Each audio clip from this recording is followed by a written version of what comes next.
শ্রাবণ মাস দেবাদিদেব মহাদেবের মাস। এই মাসের প্রতিটা দিনই দেবাদিদেব মহাদেবের নামে অর্পিত। এর প্রতিটা দিনই যদি দেবাদিদেব মহাদেবের পূজা অর্চনা করা যায়, মহাদেবের কৃপা দৃষ্টি সবসময় আপনাদের মাথার উপরে থাকবে। নমস্কার বন্ধুরা, আমি পাপড়ি একটা নতুন ভিডিও নিয়ে চলে এসেছি। আশা করছি ভগবানের কৃপায় আপনি এবং আপনার পরিবারের সবাই ভালো আছেন, সুস্থ আছেন, সুখে আছেন। এখন চলছে শ্রাবণ মাস। এই শ্রাবণ মাস 17 জুলাই থেকে 17 আগস্ট পর্যন্ত শ্রাবণ মাস থাকবে। এই মাসে 4টি সোমবার। আমরা সবাই জানি শ্রাবণ মাসটি দেবাদিদেব মহাদেবের নামে সমর্পিত। বাবার ভক্তরা সারা বছর শ্রাবণ মাসের জন্য অপেক্ষা করে থাকেন। মনে ভক্তি ও বিশ্বাস নিয়ে শ্রাবণ মাসে দেবাদিদেব মহাদেবের পূজা অর্চনা করলে বাবা তার ভক্তদের সমস্ত মনস্কামনা পূর্ণ করেন। শ্রাবণ মাসের প্রত্যেকটি দিনই শুভ এবং দেবাদিদেব মহাদেবের আরাধনা করার জন্য ফলপ্রদায়ী। শ্রাবণ মাসে সোমবারগুলির গুরুত্ব আরও বেশি, কারণ বছরের মাসগুলির মধ্যে শ্রাবণ মাস এবং সপ্তাহের দিনগুলির মধ্যে সোমবার দেবাদিদেব মহাদেবের নামে অর্পিত। এই পুরো মাসটাই দেবাদিদেব মহাদেবের নামেই রয়েছে। এই মাসটিতে তার ভক্তরা পুরো মাস জুড়ে দেবাদিদেব মহাদেবের পূজা অর্চনা করে থাকেন। শোনা যায় যে এই মাসে ভক্ত আর ভগবানের মধ্যে দূরত্ব কমে যায়। এই মাসে দেবাদিদেব মহাদেব এবং মাতা পার্বতী মর্তে বিচরণ করেন এবং ভক্তদের গৃহে আসেন এবং দর্শন দেন। তাই বন্ধুরা, এই শ্রাবণ মাসে আমাদের সমস্ত কাজ খুব বিবেচনা করে করা উচিত। এমন কোনো কাজ করা উচিত নয় যাতে দেবাদিদেব মহাদেব রুষ্ট হয় এবং তার আশীর্বাদ থেকে আমরা বঞ্চিত হই। আমরা অনেক সময় আমাদের প্রতিবেশী, বন্ধু বান্ধব, আত্মীয় স্বজনকে কোনো জিনিস দিয়ে থাকি ভালোবেসে, তাদের প্রয়োজনে হোক বা অপ্রয়োজনে তারাও আমাদের কোনো জিনিস দিয়ে থাকে। শ্রাবণ মাসে এই কাজটি করা একদমই কিন্তু যাবে না। শ্রাবণ মাসে এই 5টি জিনিস আপনি আপনার প্রতিবেশী, বন্ধু বান্ধব, আত্মীয় স্বজনকে ভুলেও দেবেন না। তাহলে মা লক্ষ্মী বিদায় নেবে চিরতরে আপনার পরিবার থেকে এবং মহাদেবের আশীর্বাদ থেকেও আপনারা বঞ্চিত হবেন। তাই আমার সকল বন্ধুদের অনুরোধ করব, ভিডিওটি একদমই স্কিপ না করে সম্পূর্ণ দেখবেন এবং দেখার পর যদি ভালো লাগে তবে অবশ্যই একটা লাইক করে কমেন্টে লিখুন হর হর মহাদেব। বন্ধুরা, অবশ্যই ভিডিওটা ভালো লাগলে শেয়ার করবেন আপনার নিকটতম আত্মীয় বন্ধু বান্ধবের কাছে। যেই জিনিসটি আপনি কখনোই শ্রাবণ মাসে কাউকে দেবেন না সেইটি হলো আমিষ জাতীয় খাবার, যেমন মাছ, মাংস, ডিম, সেটা কাঁচা হোক বা রান্না করা। কখনোই আপনারা এই আমিষ জাতীয় জিনিস আপনি দেবেন না, অথবা আপনাকে কেউ দিলেও সেটা আপনি গ্রহণ করবেন না। আমরা অনেক সময় অনেক কিছু রান্না করে প্রতিবেশীদেরকে দিয়ে থাকি খাবার, কিন্তু আমিষ জাতীয় জিনিস আপনারা কখনোই কিন্তু দেবেন না। শ্রাবণ মাসে আমিষ জাতীয় খাবার দেওয়া খুবই পাপের কাজ, মহা পাপ এটা।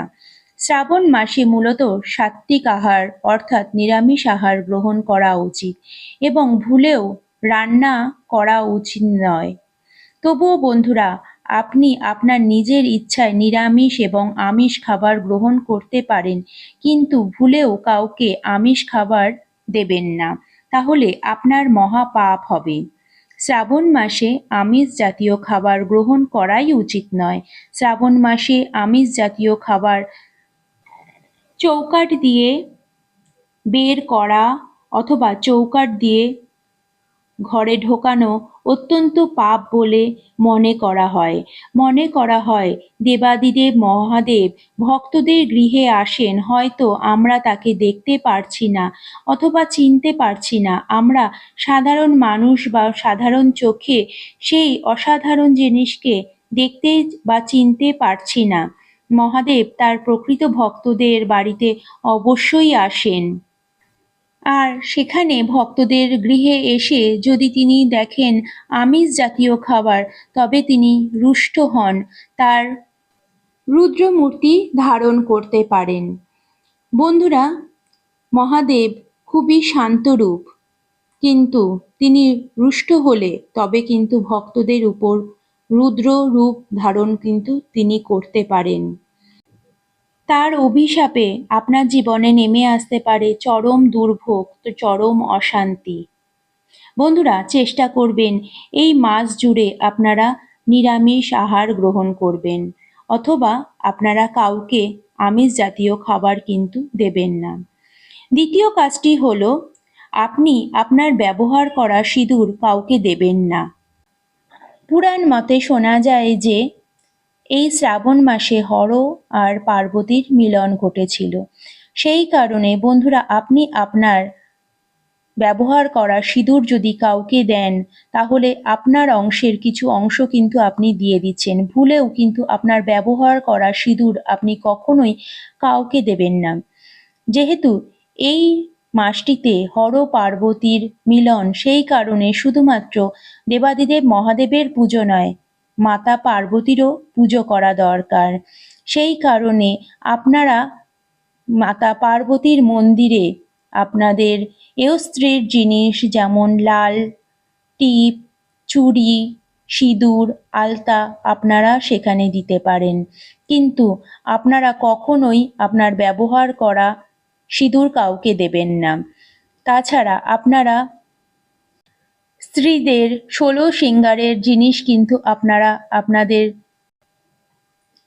পরিচিত স্ত্রীদের দিতে পারেন, অথবা আপনাকে কেউ দিলে সেটাও আপনারা কিন্তু নিতে পারেন, কিন্তু ব্যবহার করা সিঁদুর কখনোই কিন্তু দেবেন না। তৃতীয় জিনিসটি হলো ঝাঁটা বা ঝাড়ু। ঝাঁটা বা ঝাড়ু দিয়ে আমরা সকালবেলা আমাদের গৃহকে পরিষ্কার করি, ঝাড় দিয়ে সমস্ত নোংরাকে পরিষ্কার করে শুদ্ধ করি। তার মানে ঝাঁটা হলো মা লক্ষ্মীরই আর এক স্বরূপ। তো ঝাঁটা বা ঝাড়ু আপনারা কখনোই দান করবেন না, কাউকে দেবেন না, কারণ ঝাঁটা বা ঝাড়ু কাউকে দেওয়ার মতন তো কোনো জিনিসও না, কিন্তু আপনি কারোর ব্যবহার করা ঝাঁটা বা ঝাড়ু ব্যবহারও করবেন না। তাছাড়া আপনার ঝাঁটা বা ঝাড়ু কাউকে ব্যবহারও করতে দেবেন না, কারণ শোনা যায় যে ঝাঁটা বা ঝাড়ু কাউকে দিলে আপনার ঘর থেকে লক্ষ্মী চলে যায়। এই ঝাঁটা বা ঝাড়ু দিয়ে আমরা ঘর পরিষ্কার করে অলক্ষ্মীকে তাড়িয়ে মা লক্ষ্মীকে আগমন করি। সেই কারণে বন্ধুরা, আপনারা কখনোই ঝাঁটা বা ঝাড়ু কাউকে দান করবেন না, বিশেষ করে ব্যবহার করা ঝাঁটা কাউকে দেবেন না। নিজের পয়সায় সবসময় ভালো দিনে ঝাঁটা কিনবেন, আর ঝাড়টাকে সবসময় সম্মানের সাথে রাখবেন, কোনো জায়গায় লুকোনো জায়গায় রাখবেন, যেখানে চোখ পড়বে না সেই রকম জায়গায় আপনারা ঝাঁটা রাখবেন। 4 নম্বর জিনিসটি হলো, কোনো ধারালো জিনিস কাউকে দেবেন না, যেমন বটি, চাকু, কাঁচি, এই ধরনের জিনিস কাউকে দেবেন না, কারণ এই ধারালো জিনিস দিয়ে সমস্ত জিনিস কাটা হয়। তার মানে আপনারা যদি এই মাসে ধারালো জিনিস কাউকে দেন, সম্পর্ক কিন্তু কেটে যেতে পারে। বন্ধুরা, আমরা তো কখনোই কেউ চাই না না আমাদের একটা ভালো সম্পর্ক কখনো নষ্ট হয়ে যাক। তো সেই কারণে আপনারা কখনোই এই মাসটিতে কোনো রকম ধারালো জিনিস কাউকে দেবেন না বা কারোর কাছ থেকে নেবেন না। 5 নম্বর জিনিসটি হলো, কখনো এই মাসে বাসি খাবার বা পচা খাবার কাউকে দেবেন না। বন্ধুরা, আমরা অনেক সময় কি হয়, আমরা আমাদের ঘরে থাকা কোনো জিনিস যেটা হয়তো একটু নষ্ট হয়ে গেছে, আমরা আমাদের ঘরে যদি কোনো পশু পাখি থাকে তাকে আমরা দিয়ে দিই। বন্ধুরা, আপনারা কখনোই এই কাজ করবেন না। দেবাদিদেব মহাদেবের আরেক নাম হলো পশুপতিনাথ। তিনি সমস্ত জীবের কর্তা। তিনি কখনোই কিন্তু চাইবেন না তার ভক্ত কোনো রকম খারাপ জিনিস খাক। বন্ধুরা, আপনারা চেষ্টা করবেন আপনার গৃহে আসা কোনো গোমাতা হোক বা কুকুর হোক, আপনারা আপনাদের ঘরে তৈরি করা রুটি আপনারা দিতে পারেন, অথবা আপনারা আপনাদের উঠোনে গামলাতে কোনো খাবার রেখে দিতে পারেন। অবশ্যই সেই খাবারটা একদম পরিষ্কার ভালো হওয়া দরকার। বন্ধুরা, এইটুকু তো আমরা করতেই পারি না আমরা পশু পাখিদের জন্য। আজকের মতন ভিডিওটাকে এখানেই শেষ করছি। আগামী পর্বে আবার দেখা হবে।